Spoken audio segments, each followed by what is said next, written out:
આપકી અદાલતમાં બીજેપી પર આરોપ છે કે એમની વિદેશ નીતિ ફેલ થઈ ગઈ.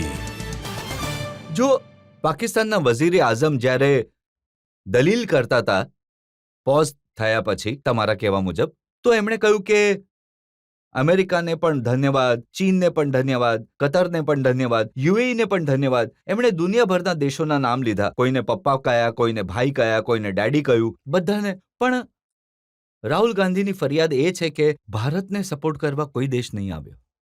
ઘણી મજેદાર વાત છે. જો એ આટલા બધા લોકોને ભાઈજાન, કોઈને બાપ અને કોઈને ચચાજાન, કોઈને તાઉ બનાવી રહ્યા છે, તો તમે સમજી લો ક્યાં માથું પટક્યું હશે પાકિસ્તાને જઈને. આ તો ઇકબાલિયા બયાન છે પાકિસ્તાનના પ્રધાનમંત્રીનું. આપણે કોઈની સાથે વાત કરવાની જરૂર નથી પડી. જયશંકરજીએ ઘણું સ્પષ્ટ કહ્યું. જે કોઈએ પણ વાત કરી એમણે કહ્યું વાત બાયલેટર થશે. જે વાત કરવી હોય પાકિસ્તાન અમારી સાથે કરે. આપણે તો ઘણું સ્પષ્ટ કરી દીધું હતું. અને જ્યાં સુધી આ વાત છે ફોરેન પોલિસીની વાત, તો હું કહેવા ઈચ્છીશ મોદીજીના આવ્યા પછી ભારતની જે ફોરેન પોલિસી જે સ્થાને પહોંચી છે, જે મેં હમણાં જ કહ્યું, રિપીટ કરી દઉં છું, ડિફેન્સના જ કન્ટેક્સમાં આપણને S-400 રશિયાથી મળી, જ્યારે એ આપણે ક્વાર્ટરના સભ્ય છે. S-400 આપવા છતાં અમેરિકાએ આપણને પ્રેડેન્ટ ડ્રોન આપવા માટે તૈયાર થયું, જ્યારે કે આપણે નાટોના મેમ્બર નથી. એના પછી પણ આપણે રાફેલ પણ લીધું, જ્યારે કે આપણે અમેરિકાથી ફાઇટર નથી લીધું. અને આપણે ફ્રાન્સે પણ સપોર્ટ કર્યો. આપણે ઇઝરાયલથી પણ સિસ્ટમ લીધી. આપણે દુનિયાના તમામ દેશો સાથે સારું કોલેબોરેશન કર્યું. અને હજી એક વાત તમને સમજો, મારા ખ્યાલથી લગભગ 21 દેશોએ તો મોદીજીને પોતાનો હાઈએસ્ટ સિવિલિયન એવોર્ડ આપ્યો છે. એનાથી વધારે શું થશે કે આ કોન્ફ્લિક્ટ્સમાં મુસ્લિમ દેશોના 2 મોટા પોલ્સ, સાઉદી અરબ જે સુન્ની મુસ્લિમ બોર્ડનો સૌથી મોટો પોલ છે, ઈરાન જે શિયા મુસ્લિમ બોર્ડનો, બંને કન્ડેમ કર્યું ટેરરિઝમને અને પાકિસ્તાનની ફેવરમાં કોઈ નિવેદન નહીં આપ્યું. તો હવે એના પછી પણ જો કોઈને નહીં સમજાય, અને with due respect to everybody, તમને ખબર છે કે 1971ની લડાઈમાં અડધો ડઝન ભારતની વિરુદ્ધ પ્રસ્તાવ સિક્યોરિટી કાઉન્સિલમાં આવી ગયા હતા. વાતમાં સોવિયત રૂસે વીટો કરવો પડતો હતો. 7 ડિસેમ્બર 1971 100થી વધુ દેશોએ ભારતની વિરુદ્ધ વોટિંગ આપી હતી. આજે યુએનમાં કોઈ પ્રકારનો કોઈ પ્રસ્તાવની ચૂં પણ આવી છે. એક વસ્તુ થઈ છે, IMFની લોન પાકિસ્તાનને મળી ગઈ. હા, આ વાત પહેલગામના હુમલા બાદ પણ, પહેલગામમાં જે એમણે કતલના કામ કર્યા એમ છતાં પણ IMFની લોન પાકિસ્તાનને મળી. હા, આ તમે જે વાત કરી છે, આ પણ વાત ઘણી સમજવા લાયક છે. IMFની જે લોન આ વખતે મળી છે પાકિસ્તાનને, એમાં 11 એડિશનલ શરતો નાખી છે. અને એ શરતો જે એ કહી રહ્યું છે ને કે હવા રોકી દઈશું, શ્વાસ રોકી દઈશું, એ લગભગ શ્વાસો રોકવાવાળી છે. એ શરતોમાં એ પણ છે કે તમારે આ લો પાસ કરીને તમારી પાર્લામેન્ટથી પાસ કરાવવા પડશે. હવે પાકિસ્તાન સામે સમસ્યા શું આવશે? 1 સપ્તાહનો એનું લગભગ ફોરેન રિઝર્વ છે. IMFથી એ લોન લઈ રહ્યું છે. જો લડાઈમાં જે રીતની તબાહી થઈ છે, હવે એ પોતાના હથિયાર ખરીદે, અનાજ ખરીદે. જો એ હથિયાર ખરીદશે તો જનતા એના વિરુદ્ધ ઊભી થતી નજર આવશે. અનાજ ખરીદશે તો સીમા પરથી મોદીનો ડર વધતો દેખાશે. તો મને લાગે છે કે એવી કેશ 22 સિચ્યુએશનમાં એ પડ્યો છે. અને જ્યાં સુધી એ લોકો IMFની કેસની વાત કરે છે, તો એ પછી આખી વાત કરો ને.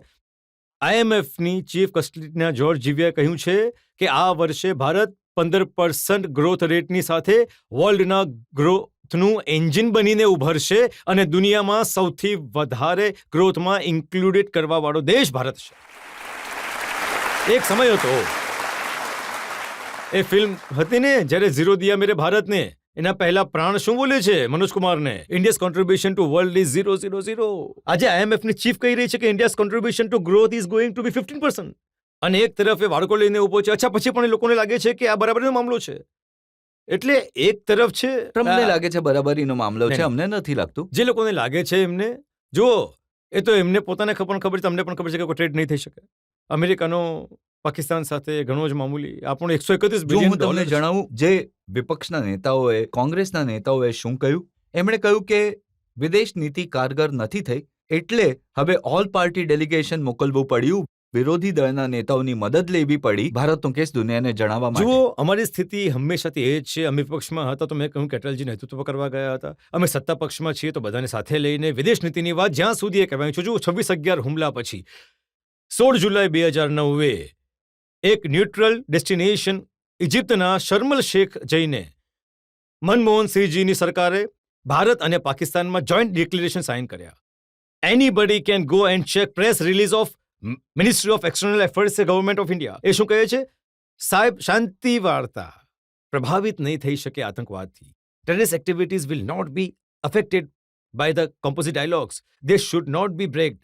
એટલે તમે કહી દીધું શાંતિ વાર્તા, આતંક થતો રહેશે, શાંતિ વાર્તા થતી રહેશે. અહીં મોદીજીએ કહ્યું ટેરર એન્ડ ટોક સાથે નહીં થાય. એમણે કહ્યું લોહી પણ વહેશે, પાણી પણ વહેશે. મોદીજીએ કહ્યું લોહી અને પાણી નહીં વહે. અને એક વાત કહી દઉં તમને, એ ડાયલોગમાં બલુચિસ્તાન નામ લઈ લીધું ગિલાનીએ, એ જે સમયે પ્રાઇમ મિનિસ્ટર હતો. MEA એમાં લખેલું છે કે પ્રેસ રિલીઝમાં કે prime minister Gilani has also said that he is having some input on Balochistan. એટલે ભારત સરકારે માની લીધું કે જો આપણે કહી રહ્યા છીએ એ કાશ્મીરમાં ઇન્વોલ્વ છે તો આપણે બલુચિસ્તાનમાં ઇન્વોલ્વ છે. ગજબની સાહેબ ફોરેન ડિપ્લોમસી હતી. આવી તો કોઈને જોવા નહીં મળી હોય. અને લાસ્ટમાં એક પોઈન્ટ કહીશ કે એમની ડિપ્લોમસી ફોરેન શું હતી કે આપણી ફૌજ જીતતી હતી અને આ બધી વસ્તુઓ હારીને જ આવી જતા હતા. જે વિદેશ નીતિ કોંગ્રેસ સરકારની રહી તો અડધું કાશ્મીર ગયું, અડધું પંજાબ જતું રહ્યું પાકિસ્તાનમાં, અડધું બંગાળ જતી રહ્યું બાંગ્લાદેશમાં. તો એક જ લાઈનમાં હું કહું એમની વિદેશ નીતિ આ હતી कि पंजाब गया, कश्मीर गया और चला बंगाल गया और चीन के हाथों मानसरोवर का वह ऊंचा भाल गया. એક લાઈનમાં સમજી જાઓ બધી વાત કેમ હતી. અરે કેમ હતી? કારણ જાણો છો શું હતું? એક પંક્તિમાં કહીશ તમને. हो चुकी यहाँ पर गूंज बहुत अब शांति शांति के नारों की, तो आवश्यकता है आन पड़ी तलवारों की झनकारों की. જુઓ, બે વાતો છે. એક તો સંજય રાઉત જેવા નેતા છે એ એમ કહે છે કે આ જે ડેલિગેશન્સ ગયા છે, આ ટુરિઝમ ડિપાર્ટમેન્ટ ખોલી દીધો છે મોદીજીએ. ટેરરના નામ પર ટૂર એન્ડ ટ્રાવેલ કંપની ખોલી છે. સંજય રાઉતજીની પાર્ટીની પણ તો સાંસદ ગઈ છે, રાજ્યસભાની મેમ્બર છે એમની જ પાર્ટીથી, પ્રિયંકા ચતુર્વેદીજી. તો કેમ નહીં રોક્યા તમે? બોલો, પોતાના સાંસદ પર મોકલશો, અહીંથી વાત કરશે. અને કોંગ્રેસની તો હજી એક મજેદાર વાત એ કહે છે કે મને આપત્તિ છે આના ઉપર. અરે ભાઈ, શશી થરૂરજી ફોરેન અફેર્સ કમિટીના ચેરમેન છે અને એ પોતે ડિપ્લોમેટ રહ્યા છે. કેમ નહીં જવું જોઈએ એમણે? સલમાન ખુરશીદ વિદેશ મંત્રી રહ્યા છે. મનીષ તિવારી કેટલા આર્ટિકલ્સ લખે છે એના ઉપર. પણ કોંગ્રેસમાં જાણો છો શું છે? અવિશ્વાસનો આલમ છે કે એમને સરકાર પર ભરોસો નથી, સેના પર ભરોસો નથી. ઠીક, તો હવે પોતાની પાર્ટીના નેતાઓ પર ભરોસો નથી. એમને લાગે છે એ બહાર જશે, ખબર નહીં શું થઈ જશે. અરે એવું થઈ શકે છે ભાઈ. કોંગ્રેસને લાગે છે કે બહારના લોકોના ઘણા લિંક ફેલાયેલા છે, સોરો ખબર નહીં શું આવી રહ્યું છે. બની શકે છે એમને લાગતું હશે કે આપણી પાર્ટીનો કોઈ એવો માણસ નહીં જતો રહે જેને પણ કોઈ લિંક મળી જાય તો એવું નહીં થાય કે કાલના દિવસે એ આપણી વિરુદ્ધ થઈ જાય. એટલે કદાચ એમના મનમાં ભય રહે છે. એ મને લાગે છે કે કોંગ્રેસ વહેમથી બહાર આવવું જોઈએ, પ્રામાણિકતાથી સાથે ઊભા રહેવું જોઈએ. જેને કહે છે ને કે વહેમનો ઇલાજ તો હકીમ લુકમાન પણ નથી કરી શકતા. જેમ આપણે ત્યાં ધન્વંતરી વૈદ્ય માનવામાં આવે છે, તો મુસ્લિમ પરંપરામાં હકીમ લુકમાન માનવામાં આવે છે. તો હું કોંગ્રેસને કહીશ વહેમ કરવાનું છોડી દો. જે એક શેર છે कि इसमें क्या रखा है देखे है जो तू आन के पास, बदगुमा वहम की दारू नहीं लुकमान के पास. હવે તો પાકિસ્તાને પણ નક્કી કર્યું કે એ પણ પોતાના ડેલિગેશન મોકલશે, દુનિયાને જઈને કહેશે કે અમારું ટેરરિઝમથી કોઈ લેવું દેવું નથી, અમે તો આતંકવાદના વિક્ટિમ છીએ. મેં તો તમને પહેલા જ કહ્યું ને કે નકલ પહેલાથી જ કરતું રહે છે. એમાં ક્યાંય કંઈ એ નથી. ઇવન હું તો તમને જણાવું કે એ પણ કયું જૂનું ગીત હતું એની પણ એની નકલ કરી હતી. सदियों के बाद फिर उड़े बादल गुलाल के, हम लाए हैं तूफान से कश्ती निकाल के इस देश को આમાં પણ એ કોપી કરી છે. એને કહ્યું છે બસ એટલો બદલાવ કર્યો છે કે हम लाए हैं तूफान से कश्ती निकाल के, इस मुल्क को रखना मेरे बच्चों संभाल के. હવે સાંભળ્યો, એ ગીતની છેલ્લી લાઈન હતી बरसों के बाद फिर उड़े बादल गुलाल के, તો એ કહે છે बरसों के बाद फिर उड़े परचम हिलाल के, અને લાસ્ટમાં કહે છે कश्मीर में फहराना है झंडा उछाल के. હું તને કહેવા ઈચ્છીશ ભાઈ, તું કાશ્મીર છોડ, મશ્કરી પાકિસ્તાન, આ પૂર્વ પાકિસ્તાન તો તમારાથી સંભળાયું નહીં. ફાટા સંભાળી નથી શકતા, ખૈબર પખ્તુમાં સંભાળી નથી શકતા, બલુચિસ્તાન સંભાળી નથી શકતા, સિંહ સંભાળી નથી શકતા. ભાઈ જે છે ને પહેલા સંભાળી લે, બાકીની વાત પછી કરજો. એક સવાલ હજી લઈ શકીએ આપણે? પાકિસ્તાનમાં મુનીર છે જે છે ત્યાંના સેના પ્રમુખ, આટલી ખરાબ રીતે શિકસ્ત ખાધા પછી પણ આટલા ત્યાં સેલિબ્રેશન્સ થઈ રહ્યા છે, એ ખુશી મનાવે છે, સેલિબ્રેટ કરે છે. તો સર તમે આટલા સરસ શેર બોલો છો, તો એક શેર મારા મનમાં પણ આવે છે कि दूध फटने से जो बनता है उसे पनीर कहते हैं और हारने के बाद जो जश्न मनाए उसे मुनीर कहते हैं. तो તો સર તમે શું કહેશો આના પર? હું આપને ઘણી સરસ વાત કહી. જંગ હાર્યા પછી એ ફિલ્ડ માર્શલ બને છે. જો પાકિસ્તાનની સેના યુદ્ધ કોઈ નથી જીતી, ચૂંટણીથી હારી. પણ અહીંયા વાળાઓને મુનીરની વાતો પર વિશ્વાસ આવવા લાગે છે. જાણો છો કેમ? જે લોકો 99 મેળવવાને જીત અને 2040 ને 240 ને હાર માનવા લાગે, જે દરેક અટેમ્પ્ટમાં થર્ડ ડિજિટ નહીં ટચ કરવાને જીત અને ત્રીજી વાર સરકાર બનવાને હાર માનવા લાગે, તો મને લાગે છે ત્યાં પણ ત્યાંની સેના હારે છે, પ્રમોશન થઈને ફિલ્ડ માર્શલ. અહીંયા ચૂંટણી હારે છે, પ્રમોશન થઈ જાય છે. 2014માં હાર્યા, અધ્યક્ષ બની ગયા. 2019માં હાર્યા, પછી નેતા પ્રતિપક્ષ બની ગયા.